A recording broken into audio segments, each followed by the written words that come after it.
La question d'aujourd'hui, c'est de savoir si jamais quelqu'un, par exemple, il rentre dans sa cuisine et il trouve un raisin. Quand je dis un raisin, c'est pas il trouve une grappe, un raisin. Ou bien il trouve un morceau de grenade, là, une graine.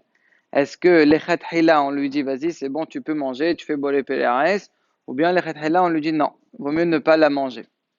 C'est une sheila qui, a priori, on comprend pas. Évidemment qu'il peut manger, il fait la bracha. Où il est le problème? Le problème, il commence comme ça. Déjà, ce problème, il est traité dans le Shulchan Aruch, Siman Reshiud, sauf Sarif Aleph. Dans Sarif Aleph, il y a plusieurs sujets. À la fin, le dernier sujet, c'est ce sujet-là, justement. Tout commence déjà, il faut savoir que dans la Gemara dans Baba Kama Daflamed, elle dit que Hayman Diba'i, les Mehui Hasida, quelqu'un qui veut être un Hasid, les Kayem, Mele di Brachot. Il faut qu'il fasse bien attention au Ilchot Brachot. On en rentre dans le sujet. La Gemara dans Maseret Brachot, Daflamed Het Amud Bet en bas et ça empiète sur la Metet Amud Rishon en haut. Elle raconte une histoire avec Rabbi Yochanan. Rabbi Yochanan, une fois, il a mangé Zait Maliyah. Il a mangé une olive qui était bien salée. Et il a fait la bracha au début et à la fin. Au début, c'est-à-dire Bol Pelares. À la fin, c'est-à-dire à l'arrêt sur le Pelares, puisque c'est un des Shivat Minim. Et bien, Rabbi Yirmiyah pose la question à Rabbi Zera. Il dit, mais comment ça se fait que Rabbi Yochanan, il a fait la bracha à la fin, mais voilà que le shiol pour faire bracha halona, c'est combien? Kazait, c'est-à-dire 27, à peu près 27 grammes. Mais là, étant donné qu'il n'y a pas le noyau, donc il n'y a plus le shiol de Kazait. Si c'est une olive et tu enlèves le noyau, donc il n'y a plus le shiol de Kazait. Comment ça se fait qu'il a fait bracha halona? Qu'est-ce qu'il lui répond? Rabbi Zera, il lui dit, mais tu crois que quand on dit Kazait, on parle des grandes olives? Quand on dit gazette, on parle des zayt bénonymes, la taille des olives moyennes, donc 27 grammes. Mais là, son olive à Rabbi Yochanan, c'était une grosse olive. Donc même si tu enlèves le noyau, sauf il reste toujours le shiur de gazette. Ça, c'est l'histoire qu'il y a dans Talmud Babli. Dans Talmud Yerushalmi, on ramène une autre histoire. Quand je dis une autre, le mot autre, il est entre guillemets. Comment elle se passe l'histoire là-bas? Il y avait une fois Rabbi Yochanan, il a mangé une olive. Il a fait la bracha avant, il a fait la bracha après. Haaretz et Halaretz. Là-bas, il y avait Rabbi Chaya Baraba. Il l'a regardé avec un regard très étonné. Il a regardé comme ça. Il a dit aucun mot. Parce que comment il va être l'air sur Rabbi Yochanan?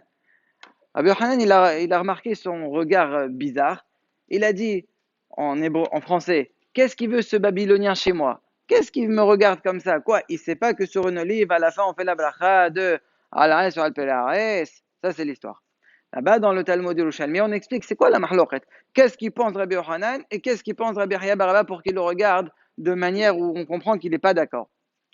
Là-bas, le Yerushalmi il explique comme ça. Rabbi Yochanan, pourquoi lui il a pensé qu'il fallait faire Belacha Achlona bien qu'il a mangé qu'une seule olive? C'est parce qu'il a pris une bria. C'est quoi une bria?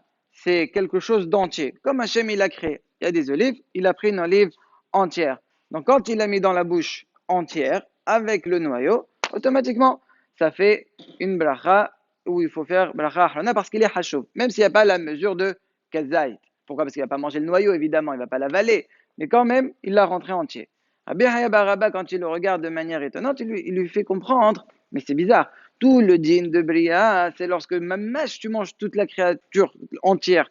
Là, il y a un noyau, le noyau, tu l'as fait sortir à la fin, donc sauf, tu n'as pas mangé une Bria. Tu n'as pas mangé une Bria, il n'y a pas le shiur. Il n'y a pas le shiur, on ne fait pas bracha achlona.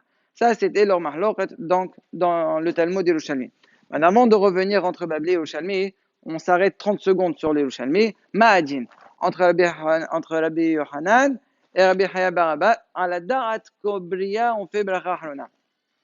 Il y a le Rashba et Rabbi Yonah, ils disent, entre les deux, la lacha, elle est comme Rabbi Chaya Baraba, que étant donné qu'il n'a pas avalé le noyau, ça s'appelle plus Bria, il n'y a pas de bracha achlona. Bon, maintenant venons, on réfléchit. Est-ce que le Talmud Babli et Yerushalmi holqim ou pas? Il y a deux façons de voir les choses. Il y a une façon de dire, c'est la même histoire. Et si c'est la même histoire et qu'on voit que Talmud Babli, il n'a pas voulu donner la raison pourquoi on fait bracha achlona, Rabbi Yochanan il a fait, c'est parce que c'est Bria. Il n'a pas dit ça. Le Talmud Babli, il a donné la raison parce que c'est une grande olive. Et donc, même si on enlève le pépin, il y a le noyau, il y a quand même Kazait. Si on dit que c'est ça l'idée du Talmud Babli, ça veut dire que Holqim. Ils ne sont pas d'accord. Pour le Babli, il n'y a pas la notion de Bria. Et s'ils sont Holqim, la lacha est comme qui? Toujours Babli contre Yerushalmi, la lacha est Babli. Pour comprendre pourquoi. Pourquoi c'est comme ça? Les Hachamim, ils ont donné un machal. Ils ont dit c'est comme un nain qui est sur un géant. On va imaginer qu'on a un géant, mais il n'arrive pas à voir au loin. Pourquoi? Parce qu'il y a des gens qui le cachent, ou il y a des immeubles, etc. Il y a un nain, il est tout petit, mais il est au-dessus, il est sur ses épaules. Il va voir. Ok, lui, il voit plus loin, mais il est tout petit, ouais. Comment ça se fait? Et il se sert de ce qui est en bas, il se sert du grand. Sauf lui, il voit plus. C'est la même chose, l'Avdil, hein, mais je répète ce qu'ils disent dans Zedil Hachamim, entre Babli et Yerushalmi. Yerushalmi, bien sûr, c'est des géants. Sauf que quoi? Que Babli, peut-être ils sont plus petits, mais sauf ils sont Batraé. Batraé, ça veut dire ils sont après eux. Quand un Hacham, il vient après un autre Hacham, il y avait 6 générations d'écart. Le Talmud Yerushalmi, il a été rédigé par Rabbi Yochanan et ses élèves. Le Talmud Babli a été rédigé par Rabina et Ravashi. Donc le Talmud Babli a vu ce qui a été dit dans le Talmud Yerushalmi. Mais si malgré ça, il n'est pas d'accord, ça veut dire qu'ils ont réfléchi par rapport à leur raison et qu'ils ont dit non, c'est pas ça la halakha. Donc c'est pour ça que la halakha, elle est comme Batraé, donc comme Talmud Babli. Tout ça, ça a la tête qui sont holqim. Mais si je dis non, pas du tout. Les deux histoires, c'est pas la même histoire.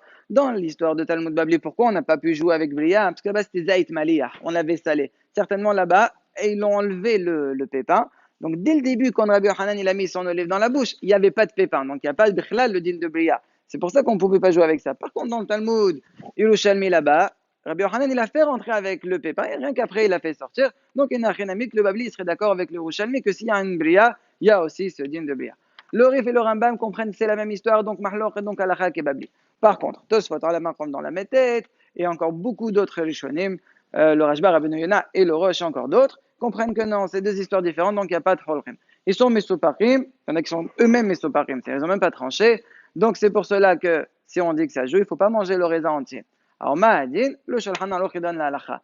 Le Shulchan Aruch dit, c'est pour ça, Nachon les Zahir. J'ai répété ces mots, de ne pas manger un raisin entier ou une graine de grenade entière. Pourquoi? Parce que justement, tu vas rentrer dans un safek brachot. Est-ce qu'on fait oui bracha harona ou pas, même s'il n'y a pas le shiur de kazaït, c'est-à-dire 27 grammes?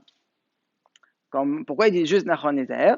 Pour nous faire comprendre que si jamais quelqu'un, sauf il l'a fait rentrer, et il a avalé avec le pépin, parce que là, tout le din, c'est quand tu avales avec le pépin du raisin, avec le pépin qu'il y a dans la grenade. Sinon, ça commence pas. Alors, tu feras quand même pas bracha harona, puisque c'est un safer brachot, et le klal, il est safer brachot le'akel. Maintenant, c'est quoi la solution? Quelqu'un dit, je veux pas rentrer, mais j'ai qu'un seul raisin devant moi. Je veux à tout prix le manger. Comment je fais? La solution est très simple. La solution, elle a été donnée par le Hayya Adam. Tu coupes ton raisin en deux. Ça veut dire, là, la bria, elle est plus shlema. Tu mets une partie, la moitié, tu fais la bracha, bien sûr, tu la mets dans ta bouche, tu commences à mâcher un tout petit peu, et tu peux mettre l'autre partie. Là, ça s'appellera plus bria. Pareil, si le raisin, il a complètement été écrasé, là aussi, il n'y a plus le djinn de bria. Donc, un dernier point, si vous avez devant vous une orange, vous ne pouvez pas prendre un pellah. Je ne sais pas comment traduire en français un pellah moriguez. Une tranche de l'orange, comment on dit? Une portion. Une portion d'orange, vous n'aurez pas, faut pas le prendre. Si vous n'allez pas manger toute l'orange, faut pas la prendre. Pourquoi? Vous allez rentrer encore dans le problème de bria. La question que vous avez dans votre tête, certainement, mais c'est pas ça la bria. La bria, c'est une orange entière. Là, j'ai pris simplement une portion. C'est faux. Ça s'appelle quand même bria. Et la preuve, c'est quoi l'exemple que le Shulchan Aruch il a ramené? Il a ramené les raisins et les grenades. Dans une grenade, vous avez une seule graine. Vous en avez des centaines. Malgré ça, une graine, ça s'appelle bria. La même chose pour l'orange. Donc, il faudra faire attention. Soit tu la coupes en deux, soit tu manges kazaït, comme ça, tu es sûr que tu dois faire Baracha Ahrona.